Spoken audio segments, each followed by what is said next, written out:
Welcome to The Explainer. Today, we are diving into a powerful psychological concept that might just change how you see yourself, your success, and your future. It's called the Thought Destiny Code, and it gets at a wild idea that what you truly believe you are matters so much more than what you want to be.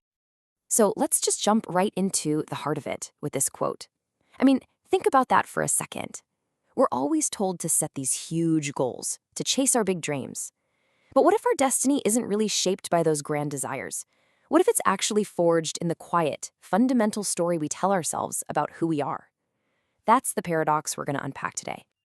You know what I'm talking about, right? You're feeling stuck or down, so you pull out a spreadsheet, you make pro-con lists, you analyze your failures like you're debugging a piece of software, trying to engineer the perfect solution. We've all been there. But here's the kicker. It almost never works. Today, we're going to find out why that whole approach is basically doomed from the start. Okay, Section 1, the linear logic trap. From the time we're kids in school all the way through our careers, we are taught to think in these straight lines. If I do X, I'll get Y. But our inner world, our minds, they're not a simple math equation. It's a messy, complex, kind of beautiful system. And trying to solve yourself with a spreadsheet is like trying to capture the entire ocean in a tiny teacup. You're just using the wrong tool for the job.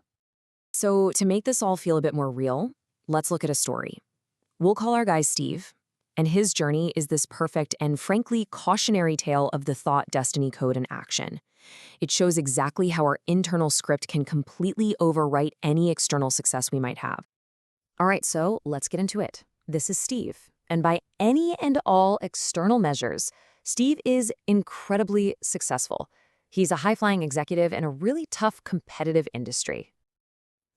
He had it all. The corner office with that killer city view, the fancy watch, a LinkedIn profile that looked like a highlight reel of a perfect career. To anyone looking from the outside, he was the absolute definition of making it. But inside his own head, it was a completely different story.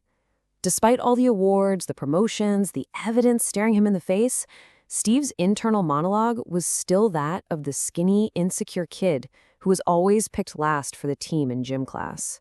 He felt like a total fraud. And there it is. That's his thought destiny code. This wasn't just him having a bad day or a moment of self-doubt. No, this was his fundamental core belief about himself. I am a fluke. My success was an accident. And that deep-seated belief, it started to warp his reality. Because here's what happens. When you truly believe you're a fraud, you start acting like one.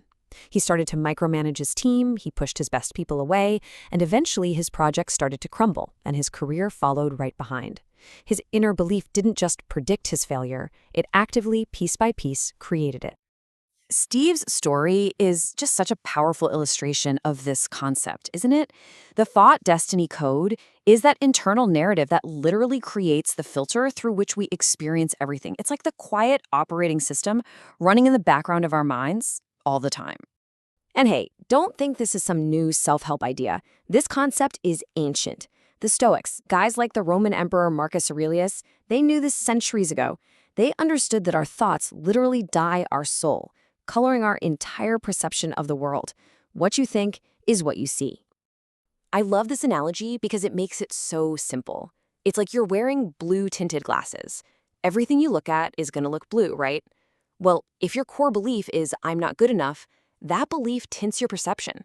You'll see every success as just dumb luck and every setback as absolute proof of that deep down fear. So the big question is, why are so many of us stuck in this kind of thinking? Well, you can actually trace a lot of it back to the Enlightenment, a period in history that taught us to see ourselves almost like machines that can be broken down into parts, analyzed, and fixed. You've probably heard Descartes' famous line, I think, therefore I am. It basically put our logical mind in the CEO's chair.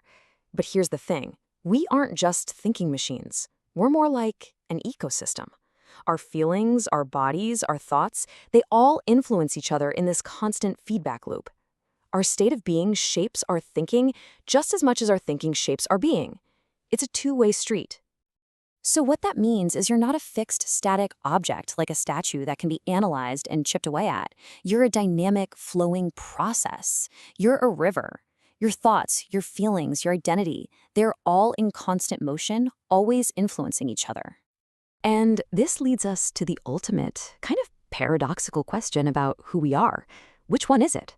Are you this finished, complete masterpiece? Or are you a messy, unfinished work in progress, always under construction? The mind-bending answer is yes, it's both. You are a masterpiece and you are a work in progress at the exact same time. You are whole and complete exactly as you are right now. And you are also always growing and evolving. And honestly, accepting that paradox is the first real step to rewriting your code. Okay, so this is all fascinating, but how do we actually use this stuff? If we can't logic our way out of a bad belief, what are we supposed to do? How can we start to live in that both-and space? Well, here are 3 practical ways to get started. First, and this is a big one, stop trying to fix yourself. The moment you argue with a negative thought, like, I'm a failure, you're actually giving it power. You're agreeing there's a case to be tried. Instead, just notice it. See it like a cloud passing in the sky and just let it go. Second, act as if. Now, this isn't fake it till you make it. This is about creating new evidence for a new belief. Your actions can literally become the blueprint for new thoughts. And finally, use what's called the grace clause. Give yourself permission to be a contradiction. It's okay. You can be absolutely terrified to start something new and still be brave enough to do it anyway. And that second principle, act as if, it's not just some motivational poster fluff. It's actually backed by a really cool psychological concept called enclothed cognition. Check this out. In one famous study, people performed way better on tests that required close attention simply because they were wearing a doctor's lab coat. They physically put on the role of someone who is focused and precise, and their mental performance actually rose to the occasion. What we do, even what we wear, can literally change how we think. So when you boil it all down, what does this mean? It means you are the author of your own reality. And your life story, it isn't written in a few big dramatic moments. No, it's written one thought at a time, every single day. This is really the ultimate takeaway. Your destiny isn't some grand external force. It's not written in the stars. It is forged in the silent internal monologue that you repeat to yourself day in and day out when you're brushing your teeth or waiting in line for coffee. And that leaves us with one final, pretty powerful question to think about. If you're the author and your thoughts are the words that are creating your life story, what story are you writing for yourself right now?